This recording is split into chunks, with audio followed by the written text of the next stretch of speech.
దావోస్లో CM Revanth Reddy tour కొనసాగుతోంది.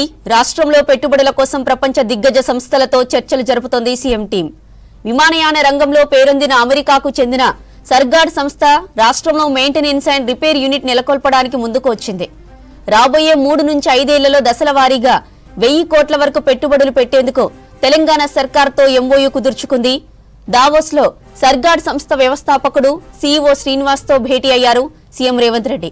తెలంగాణను 3 ప్రత్యేక జోన్లుగా అభివృద్ధి చేస్తున్నామని చెప్పారు. వరంగల్, ఆదిలాబాద్లలో 2 కొత్త విమానాశ్రయాలు ఏర్పాటు చేస్తున్నామని, ఈ ప్రాంతాల్లో ఏదైనా ఒక చోట ఎంఆర్ఓ కేంద్రం ఏర్పాటు చేసే అవకాశాలను పరిశీలించాలన్నారు సీఎం రేవంత్. వరంగల్, ఆదిలాబాద్ జిల్లాలో పారిశ్రామిక అభివృద్ధికి అత్యధిక ప్రోత్సాహకాలు అందిస్తున్నామని చెప్పారు. ఇక తెలంగాణలో విమానాల నిర్వహణ, మరమ్మతులు, పునరుద్ధరణ కేంద్రం ఏర్పాటు చేయాలన్న ఆసక్తిని సర్గాడ్ సంస్థ ప్రతినిధులు వ్యక్తం చేశారు. సర్గాడ్ సంస్థకు ఏరోస్పేస్, రక్షణ, ఆటోమొబైల్, అడ్వాన్స్డ్ మ్యానుఫ్యాక్చరింగ్ రంగాల్లో విశేష అనుభవం ఉంది. దావోస్లో సీఎం రేవంత్ రెడ్డి టూర్ కొనసాగుతోంది. రాష్ట్రంలో పెట్టుబడుల కోసం ప్రపంచ దిగ్గజ సంస్థలతో చర్చలు జరుపుతోంది సీఎం టీం.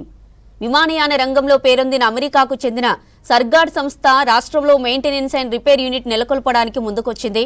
రాబోయే 3 నుంచి 5 ఏళ్లలో దశల వారీగా 1000 కోట్ల వరకు పెట్టుబడులు పెట్టేందుకు తెలంగాణ సర్కార్తో ఎంఓయూ కుదుర్చుకుంది.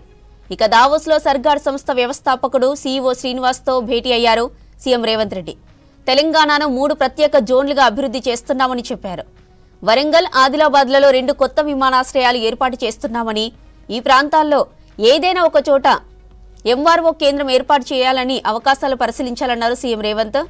వరంగల్, ఆదిలాబాద్ జిల్లాల్లో పారిశ్రామిక అభివృద్ధికి అత్యధిక ప్రోత్సాహకాలు అందిస్తున్నామని చెప్పారు. తెలంగాణలో విమానాల నిర్వహణ, మరమ్మతులు, పునరుద్ధరణ కేంద్రం ఏర్పాటు చేయాలన్న ఆసక్తిని సర్గాడ్ సంస్థ ప్రతినిధులు వ్యక్తం చేశారు.